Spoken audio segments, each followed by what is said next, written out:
India TV. Mirpur नाम के शहर में तेजस अपनी पत्नी नीरू के साथ रहता था। पति पत्नी दोनों ही नौकरी करते थे। एक दिन तेजस गांव अपनी माँ के पास फोन करता है। हेलो, प्रणाम माँ। जीते रहो माँ, तुम दादी बनने वाली हो। हैं? अरे वाह, ठीक है बेटा, मैं कल ही आती हूँ। जब माँ जी शहर पहुंची तो बेटे बहू ने बहुत अच्छे से स्वागत किया। लीजिए माँ जी, चाय। अरे गर्मा गर्म पकोड़े ले आओ माँ के लिए। नीरू रसोई में गई और 2 मिनट में ही पकोड़े ले आई। जी ये लीजिए। बहू जादू से बनाए हैं क्या? अभी तो रसोई में गई थी। यमी। माँ जी, शीला रसोई में पकोड़े तल रही है, मैं बस लेकर आई। हे भगवान, मेरा धर्म भ्रष्ट कर दिया तूने। अब तो गंगा जल से शुद्धिकरण करना होगा।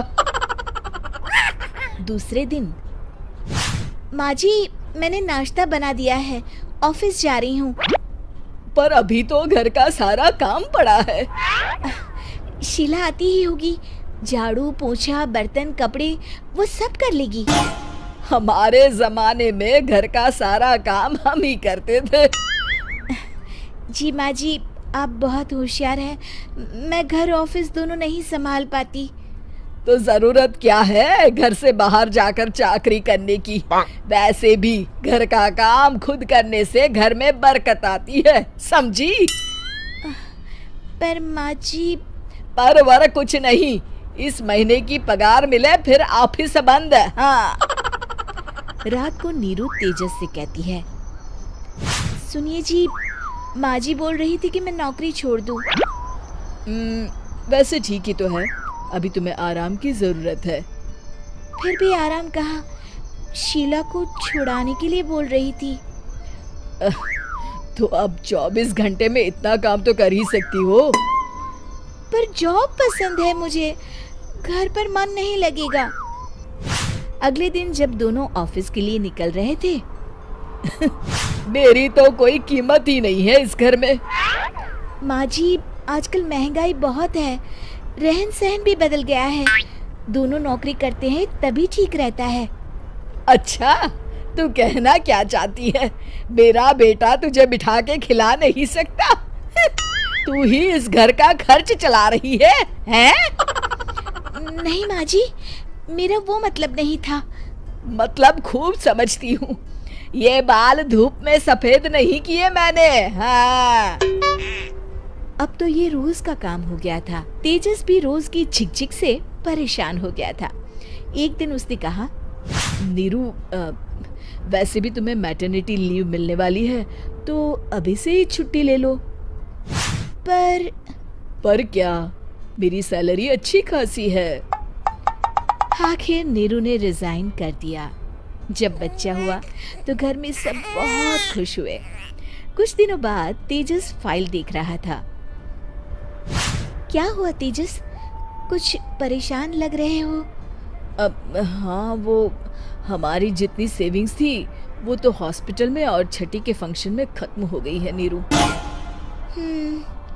और अभी वैसे मंदी चल रही है तो मैं बोल रही थी कल मुन्ना को हेपेटाइटिस का टीका लगवाना है। नीरू, क्या पोस्टपोन नहीं कर सकते? नहीं जी, बिल्कुल नहीं। अब तेजस को समझ में आ रहा था कि उससे गलती हुई है। पैसों की कमी का असर घर के माहौल पर भी पड़ रहा था। अगले दिन, बेटा मेरा चश्मा और ये दवाइयाँ ले आना, पर्चा देते हुए माँ जी ने कहा। जी। तेजस, मुन्ना के लिए दूध का डिब्बा और डायपर भी ले आना, और ये किराने के सामान की लिस्ट है, इसे भी लाना है। तेजस गुस्से में लिस्ट मरोड़कर फेंकता है और चिल्लाता है, पैसे क्या पेड़ पर उगते हैं? ये ले आना, वो ले आना। अरे पर ये जरूरत का सामान ही है। वो गुस्से में बिना कुछ कहे ऑफिस चला गया। अरे लंच तो ले जाइए। नीरू दौड़कर डिब्बा पकड़ाती है। एक दिन खाना खाने के बाद, नीरू, अब तो मुन्ना कुछ बड़ा हो गया, तो अब तुम वापस ज्वाइन कर लो ना जॉब। पर इस रिसेशन में जॉब मिलना बहुत मुश्किल है। ट्राई तो करो। फिर मुन्ना, माँ जी है ना, और एक फुल टाइम मेड भी लगा लेंगे। पर माँ जी, उन्हें तो पसंद नहीं।